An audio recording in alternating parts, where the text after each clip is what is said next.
अस्सलाम वालेकुम स्टूडेंट। आज का हमारा टॉपिक है लेक्चर नंबर 2 बायोलॉजी का।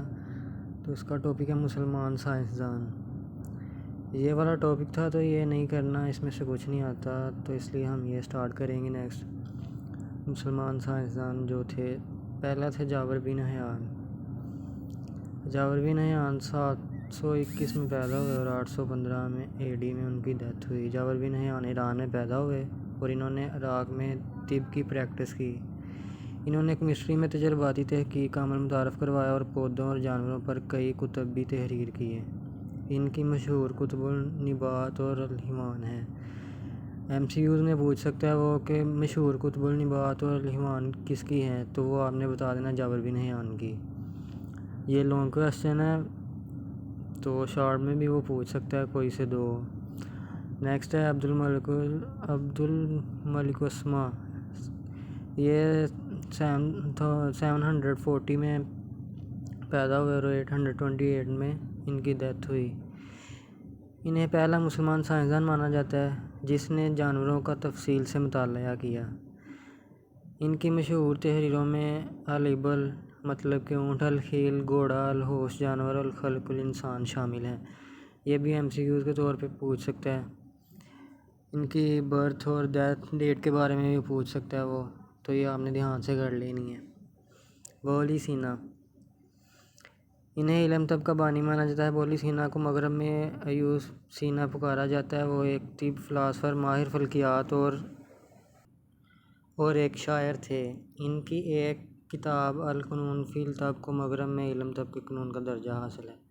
इसमें समझाने वाला कुछ नहीं है, वो मैंने आपको बता दिया है। वो MCQs पूछ सकता है कि पहला मुसलमान साइंसदान कौन था, तो ये अब्दुल मलिक उस्मा है। बाद में वो पूछ सकता है इनके कुतुब के बारे में कि ये किसकी तहरीर है, तो वो आपने बता देनी है। चलिए नेक्स्ट चलते हैं हम। जानदारों की तंजीम के दर्जात, इसमें सब एटॉमिक लेवल और एटॉमिक लेवल करना है।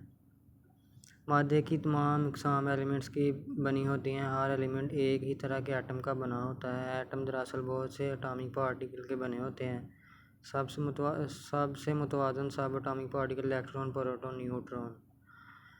फितरत में पाए जाने वाले 92 एलिमेंट में से 16 बायो एलिमेंट्स हैं। ये जानवरों के जिस्म को मादा बनाने में हिस्सा लेते हैं। इन बायो एलिमेंट्स में सिर्फ 6 oxygen, carbon, hydrogen, nitrogen, calcium और पोटाशियम ऐसे हैं जो पूरे जिस्म की कैफियत को लिखना था उन्होंने, कमियत को 90% बनाते हैं। बाकी के 10 मिलकर जिस्म की कमियत का सिर्फ 0.1% बनाते हैं। ये भी MCQs के तौर पे दोनों लाइन कर लेनी है आपने, इसमें और समझाने वाला कुछ भी नहीं है। आगे ये बॉक्स देख लें, याद करें। प्रोटीन और न्यूट्रॉन एटम की न्यूक्लियस में होते हैं। प्रोटॉन्स और न्यूट्रॉन्स एटम के न्यूक्लियस में होते हैं। प्रोटॉन और न्यूट्रॉन ये हम केमिस्ट्री में भी पढ़ चुके हैं कि ये न्यूक्लियस के अंदर, एटम के न्यूक्लियस के अंदर होते हैं और इनके जो बाहर वाली साइड पे इलेक्ट्रॉन सवाना के दर्जात में घूमते हैं। इनके गिर्द जो गर्दिश करते हैं वो इलेक्ट्रॉन होते हैं। इलेक्ट्रॉन अपने ऑक्टेट रूल को मुकम्मल करने के लिए शेयर भी कर सकते हैं किसी को इलेक्ट्रॉन, और ले भी सकते हैं। ये हमने उसमें पढ़ा था, लेकिन इधर हमने बस यही बताना है कि एटम के न्यूक्लियस के अंदर प्रोटॉन और न्यूट्रॉन होते हैं। सबसे बैरूनी शेल में इलेक्ट्रॉन की तादाद मुतय्यन करते हैं कि एटम आपस में किस तरह अमल करें। मॉलिक्यूलर लेवल, जानदारों में बायो एलिमेंट्स अलग अलग नहीं पाए जाते, बल्कि वो आयनी और कोवैलेंट बॉन्ड के ज़रिए आपस में मिले होते हैं। ऐसे बॉन्ड बनने से तैयार होने वाले मुतवाज़न पार्टिकल को मॉलिक्यूलर बायो मॉलिक्यूल, ये इतनी डेफिनेशन करनी है आपने। आगे देखते हैं। एक जानदार सैकड़ों अक़साम के बेशुमार बायो मॉलिक्यूल का बना होता है। ये भी लाइन अंडरलाइन कर लें, ये भी करनी है। नीचे आ जाएं। बायो मॉलिक्यूलर को 2 ग्रुप्स यानी माइक्रो मॉलिक्यूल्स और मैक्रो मॉलिक्यूल। माइक्रो मॉलिक्यूल्स का मॉलिक्यूलर वेट कम होता है, जबकि मैक्रो मॉलिक्यूल का मॉलिक्यूलर वेट ज़्यादा होता है। इन दोनों में डिफरेंस आ सकता है। ये दोनों लाइन नीचे वाली, ये वाली कर लें आप। माइक्रो और मैक्रो। माइक्रो जो है वो कम वेट रखती है, और मैक्रो जो है वो ज़्यादा वेट रखती है। तो इनके आपने एक एक एग्जांपल भी कर लेनी है। जो कम वेट रखती है वो मसलन ग्लूकोज, पानी वगैरह है, जबकि मैक्रो मालिक्यूल जो ज़्यादा वेट रखती है मसलन स्टार्च, प्रोटीन, लिपिड्स वगैरह। नीचे है ऑर्गेनेली और सेल लेवल। इसमें ऑर्गेनेली बायोमॉलिक्यूलर मखसूस तरह से आपस में जुड़े होते हैं और ऑर्गेनेली बनाते हैं। ऑर्गेनेली दरअसल सब सेलुलर साख्तें होती हैं और जब ऑर्गेनेल जमा होते हैं तो ज़िंदगी की इकाइयाँ यानी सेल्स बनती हैं। ये आपने कुछ नहीं करना, इसमें डेफिनेशन नहीं है ये। हर किस्म के ऑर्गेनेल मखसूस काम के लिए माहिर है। मिसाल के तौर पर माइटोकॉन्ड्रिया सेलुलर रेस्पिरेशन लिए होते हैं, राइबोसोम प्रोटीन तैयार करने के लिए मखसूस इस तरह के सेल फार साख्तों। ये कुछ नहीं करना आपने। प्रोकैरियोट्स और ज़्यादातर प्रोटिस्टा के मामले में सारा जानदार एक ही सेल पर मुश्तमिल होता है, जबकि ज़्यादातर ये आपने दोनों लाइन अंडरलाइन कर लेनी है। प्रोकैरियोट और ज़्यादातर प्रोटिस्ट के मामले में सारा जानदार एक ही सेल पर मुश्तमिल होता है, जबकि ज़्यादातर फंजाई तमाम जानवरों और तमाम पौधों में एक ही जानदार खरबों सेल्स का बना होता है। ये दोनों लाइन जो है वो इम्पोर्टेंट है, ये कर लेनी है आपने। नीचे टिश्यू लेवल। मल्टी सेलुलर जानदार में एक ही जैसे सेल्स ग्रुप्स की शक्ल में मुंज़िम होते हैं, इन ग्रुप्स को टिश्यू कहते हैं। ये टिश्यू की डेफिनेशन है। एक टिश्यू से मुराद मुश्तरका काम के लिए मखसूस एक जैसे सेल्स का ग्रुप है। टिश्यू में मौजूदा हर सेल अपनी ज़िंदगी के ज़रूरी अफ़ाल जैसे कि सेलुलर रेस्पिरेशन, प्रोटीन की तैयारी वगैरह तो सारे अंजाम देते हैं, मगर वो टिश्यू के फ़ाल से मुतल्लिक़ मखसूस काम भी करते हैं। या आपने ऊपर वाली जो दो लाइन है वो ही लिखनी है, एक जैसे सेल्स का ग्रुप है, इतनी करनी है आपने टिश्यू लेवल की डेफिनेशन। टिश्यू आ जाए या टिश्यू लेवल की डेफिनेशन आए तो आपने इतनी लिखनी है। पौधों में टिश्यू की मुख्तलिफ़ अक़साम पाई जाती हैं, जैसे एपिडर्मल टिश्यू, ग्राउंड टिश्यू वगैरह। जानवरों के टिश्यू में मुख्तलिफ़ तरह के मसलन नर्वस टिश्यू और मस्कुलर टिश्यू वगैरह। ऑर्गन और ऑर्गन सिस्टम लेवल।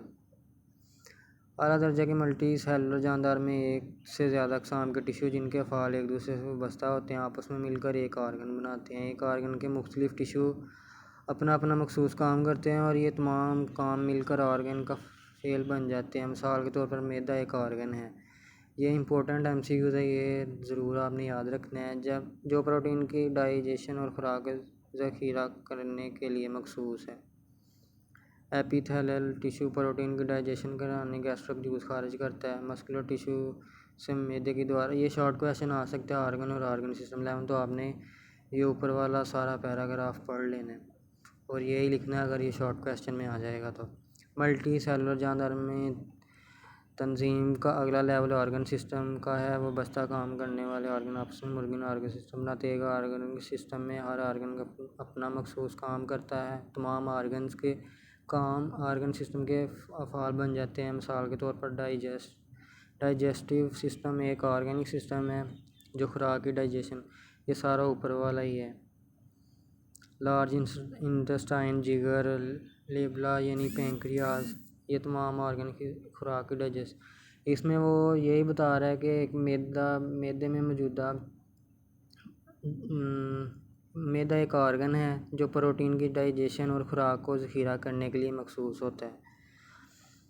टिश्यू की दो अक़साम इसमें टिश्यू की दो अक़साम मौजूद होती है। एपिथेलियल ग्लैंडुलर टिश्यू प्रोटीन की डाइजेशन के लिए गैस्ट्रिक जूस खारिज करता है। ये शॉर्ट क्वेश्चन में आ सकते हैं, तो आपने सिर्फ ऊपर वाला पैराग्राफ कर लेना और नीचे से कुछ नहीं करना।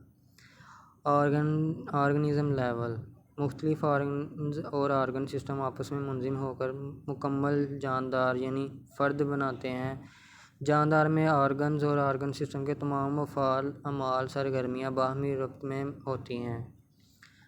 इतनी लिख के आपने बाद में इसकी मिसाल की हेडिंग देनी है, तो बाद में मिसाल लिखनी है। जब कोई इंसान किसी मुसलसल और सख्त काम में मसरूफ़ हो तो सिर्फ उसके मसल्स काम करते हैं, बल्कि रेस्पिरेशन और दिल की धड़कन की रफ्तार भी बढ़ जाती है।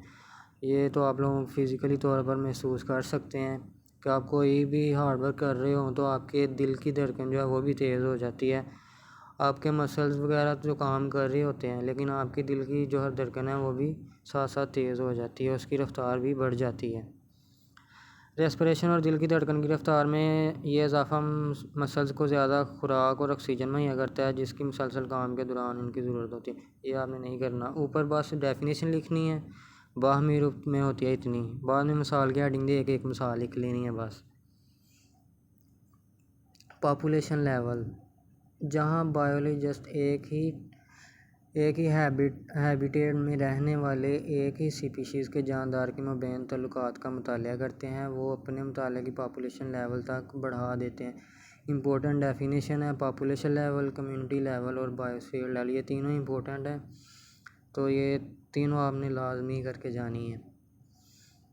एक ख़ास वक्त में एक ही जगह पर मौजूदा एक ही स्पीशीज़ के जानदार का ग्रुप, यहाँ से डेफिनेशन बनती है इसकी। एक ख़ास वक्त में एक ही जगह पर मौजूद एक ही स्पीशीज़ के जानदार का ग्रुप एक पॉपुलेशन कहलाता है। इसकी एग्जांपल इंसान भी हो सकते हैं, इंसान इसकी एग्जैक्ट एग्जांपल जो है वही है। मिसाल के तौर पर 2010 में पाकिस्तान में इंसान की पॉपुलेशन 173.5 मिलियन अफराद पर मुश्तमिल है। हुकूमत पाकिस्तान के ये आपने MCQs के तौर पे कर लेना है, मिसाल भी लिख देनी है साथ।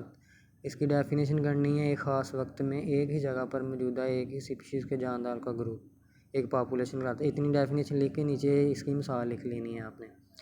कम्युनिटी लेवल, एक ही माहौल में रहने वाले मुख्तलिफ पॉपुलेशन जो आपस में लेन देन करते हैं एक कम्युनिटी कहलाता है।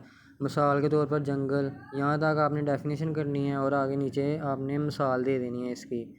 मिसाल के तौर पर ये जंगल एक कम्युनिटी है, इसमें पौधों, माइक्रो ऑर्गेनिज्म, फंजाई और जानवरों की मुख्तलिफ स्पीशीज़ मौजूद होती है। ऊपर ये डेफिनेशन है एक लाइन की, वो लिख लेनी है, बाद में नीचे मिसाल की हेडिंग दे के एग्जाम्पल ज़रूर लिखनी है हर डेफिनेशन के साथ। 1 नंबर की डेफिनेशन होती है और 1 नंबर की मिसाल होती है। अगर दोनों में आप एक भी सही लिख दो तो 1 नंबर मिल ही जाता है, अगर दोनों सही लिखो तो 2 नंबर मिल जाते हैं। लेकिन डेफिनेशन आती हो तो इंसान एग्जाम्पल खुद ही लिख लेता है। कम्युनिटी जानदारों के मजमूए होते हैं जिनमें एक ही पॉपुलेशन के साइज़ में इजाफा और दूसरों के साइज़ में कमी हो सकती है। चंद कम्युनिटी पेचीदा होती हैं, मसलन जंगल की कम्युनिटी, तालाब की कम्युनिटी वगैरह। कम्युनिटी सादा भी होती हैं, मसलन एक गिरा हुआ दरख्त जिसके नीचे मुख्तलिफ पॉपुलेशन मौजूद होती हैं। सादा कम्युनिटी में पॉपुलेशन, ये आपने कुछ नहीं करना, बस ऊपर वाली वो जो 2 लाइन है वो कर लेनी है। बायोस्फीयर लेवल, ज़मीन का वो हिस्सा जहाँ जानदारों की कम्युनिटीज़ रहती हैं बायोस्फीयर के कहलाता है। ये तमाम इकोसिस्टम से मुराद ऐसे इलाके जहाँ जानदार माहौल के गैर जानदार अज्जा के साथ बाहमी तल्लुक़ रखते हैं पर मुश्तमिल होते हैं, और इसे ज़मीन पर कराए ज़िंदगी भी कहते हैं। वो पूछ सकता है कि बायोस्फीयर लेवल से क्या मुराद है, या फिर वो पूछ सकता है कि कराए ज़िंदगी किसे कहते हैं। तो आपने यही 2 लाइन्स लिखनी है और इसके अलावा और कुछ भी नहीं लिखना। ऊपर ये बॉक्स देख लें, स्पीशीज़ से मुराद जानदारों का ऐसा ग्रुप जो बराबर जानदार पैदा करने के लिए आपस में जिनसी तौलीद करते हैं। मीन के जानदारों की पैदावार बढ़ाने के लिए जो भी मेल और फीमेल, तो इस सारे अमल को जिनसी तौलीद कहते हैं, कि जिसमें जानदारों की स्पीशीज़ में से मुराद जानदारों के ऐसा ग्रुप जिसमें बराबर जानदार पैदा करने के लिए आपस में जिनसी तौलीद। ये वही है जो मैंने आपको बता दिया है। मस्कन यानी हैबिटेट से मुराद माहौल का वो इलाका जिसमें जानदार रहते हैं, इसका घर भी हो सकता है। मिसाल इसकी सिंपल एग्जांपल जो है इसकी घर भी हो सकता है। ये शॉर्ट क्वेश्चन ऊपर वाला ही है, नीचे वाला ये MCQs के तौर पे कर लेना है आपने। यूनिसेलुलर और जानदारों में एक ही सेल जानदार की ज़िंदगी बनाता है। ज़िंदगी के तमाम अफ़आल और सरगर्मियाँ एक ही सेल सर अंजाम देती हैं। अमीबा, पैरामीशियम और यूग्लिना यानी यूनिसेलुलर जानदारों की मिसालें हैं। ये यूनिसेलुलर की डेफिनेशन है और नीचे उन्होंने 3 नाम दिए हुए, ये तीनों आपने करके जाने हैं। आगे, कॉलोनियल ऑर्गेनाइजेशन में कई यूनिसेलुलर जानदार इकट्ठे रहते हैं लेकिन इनके दरमियान किसी किस्म की तकसीम कारी नहीं होती। कॉलोनी में रहने वाले हर यूनिसेलुलर जानदार अपनी ज़िंदगी खुद गुजारते हैं और अपनी ज़रूरत के लिए कॉलोनी के दूसरे जानदारों पर इन्हिसार नहीं करते। ओवलैक्स पानी में रहने वाला एक सब्ज़ अलगा है जिसमें कॉलोनियल ऑर्गेनाइजेशन मौजूद होती है। इसमें वो बोल रहा है कि ऐसे जानदार जो एक ही कॉलोनी में रहते हैं लेकिन वो अपनी खुराक के लिए किसी दूसरे जानदारों पर इन्हिसार नहीं रखते। मीन के वो अपनी खुराक खुद तैयार कर सकते हैं, खुद जो है वो ढूंढ सकते हैं, ले सकते हैं, लेकिन वो किसी दूसरे जानदार पर इन्हिसार नहीं रखते। ऊपर उन्होंने बताया हुआ है ये ओवलैक्स पानी में रहने वाला एक सब्ज़ अलगा है, ये इसकी एग्जांपल है। आगे आ जाएगा मल्टी सेलुलर ऑर्गेनिज्म। 3 है ये, यूनिसेलुलर, कोलोनियल ऑर्गेनाइजेशन और multicellular organization. Multicellular organization में सेल, टिश्यू, ऑर्गन्स और ऑर्गन सिस्टम की शक्ल में मुंज़िम होते हैं। मल्टी सेलुलर ऑर्गेनिज्म की मिसाल है सरसों का पौधा और मेंढक। सरसों का पौधा, इसका साइंसी नाम ब्रिस्का कैम्पेस्ट्रिस है। ये एमसीक्यूज़ के तौर पे पूछ सकते हैं, इंपॉर्टेंट है, ये आपने याद करके जान। सर्दियों के मौसम में बोया जाता है और ये सर्दियों के आखिर में बीज देता है। पौधे के जिस्म को हम सब्ज़ी के तौर पर इस्तेमाल करते हैं और इसका बीजों से तेल वगैरह भी निकालते हैं। इस मल्टी सेलुलर जानदार के जिस्म के ऑर्गन्स को हम उनके काम के लिहाज से 2 अक़साम में तकसीम करते हैं: जड़, तना, शाखें और पत्ते सेक्सुअल रिप्रोडक्शन में हिस्सा नहीं लेते और वेजिटेटिव ऑर्गन कहलाते हैं। वेजिटेटिव ऑर्गन की भी डेफिनेशन पूछ सकते हैं, तो आपने यहाँ से करनी है: जड़, तना, शाखें और पत्ते सेक्सुअल रिप्रोडक्शन में हिस्सा नहीं लेते और वेजिटेटिव ऑर्गन कहलाते हैं। यहाँ तक करनी है। आगे है फूल पौधों के रिप्रोडक्टिव ऑर्गन्स हैं, क्योंकि ये सेक्सुअल रिप्रोडक्शन में हिस्सा लेते हैं और फल और बीज पैदा करते हैं। नीचे है मेंढक। मेंढक का साइंसी नाम है रानाटिग्राइनम। ये मल्टी सेलुलर ऑर्गेनाइजेशन है। मेंढक का जिस्म ऑर्गन सिस्टम का बना होता है और ये हर ऑर्गन सिस्टम मुतल्लिका ऑर्गन्स के बने होते हैं। तमाम ऑर्गन मखसूस tissue, epithelial, glandular, muscular, nervous system वगैरह के बने होते हैं। मेंढक के चंद ऑर्गन्स और ऑर्गन सिस्टम को आगे दी गई, ये आगे कुछ नहीं करना, मेंढक का बस कर लेना। इन दोनों में डिफरेंस आ सकता है, डिफरेंस नहीं है, डेफिनेशन आ जाती है कि सरसों के पौधे के बारे में बताएं और मेंढक के बारे में। तो पहले आपने साइंसी नाम बताना है, फिर आपने इसका पौधों का कि कब बोया जाता है और कब इसका बीज जो है वो अख़ज़ किया जाता है। पौधों के जिस्म को हम सब्ज़ी के तौर पर इस्तेमाल भी करते हैं। ये सारा आपने एक दफ़ा रीड कर लेना और इसमें फिर आपने बता देना कि जड़, तना, शाखें जो है वो पत्ते, जड़, तना, शाखें और पत्ते सेक्सुअल रिप्रोडक्शन में हिस्सा नहीं लेते, जबकि जो दूसरे हैं फल और बीज पैदा करने के लिए वो सेक्सुअल रिप्रोडक्शन में हिस्सा लेते हैं। बाद में मेंढक का इसका आपने लिख देना है कि ये तमाम ऑर्गन मखसूस टिश्यू, एपिथेलियल, ग्लैंडुलर के बने होते हैं और इसका साइंसी नाम जो है रानाटिग्राइन है। ये मल्टी सेलुलर ऑर्गेनाइजेशन है, ये आपने लिख देना है। तो चैप्टर कंप्लीट हो गया। आगे ये प्रैक्टिकल है, इसका कुछ नहीं करना। तो आपने ये एक्सरसाइज वाले MCQ ज़रूर कर लेने हैं, इसका मैं आपको बता दूंगा जो करेक्ट इसके होंगे। तो ये नीचे डेफिनेशन है, इस्तिलाहात से वाक़फ़ियत, ये सारी मैंने पीछे आपको बताई हुई हैं, ये सारी आपने कर लेनी है। लेकिन मैं एक छोटी वीडियो बनाऊंगा 5 से 6 मिनट की, उसमें जो इम्पोर्टेंट शॉर्ट क्वेश्चन और लॉन्ग क्वेश्चन होंगे वो सारे मैं आपको बता दूंगा। क्योंकि कुछ स्टूडेंट होते हैं जो वो चाहते हैं कि हम सारा ना करें, जो इम्पोर्टेंट हो बस वही कर लें, बाकी सारा स्किप कर दें। तो उनके लिए मैं एक शॉर्ट वीडियो बनाऊंगा। चैप्टर कंप्लीट हो गया। ठीक है स्टूडेंट, ओके, अल्लाह हाफिज़, मिलते हैं नेक्स्ट वीडियो में, अपना ख्याल रखिएगा।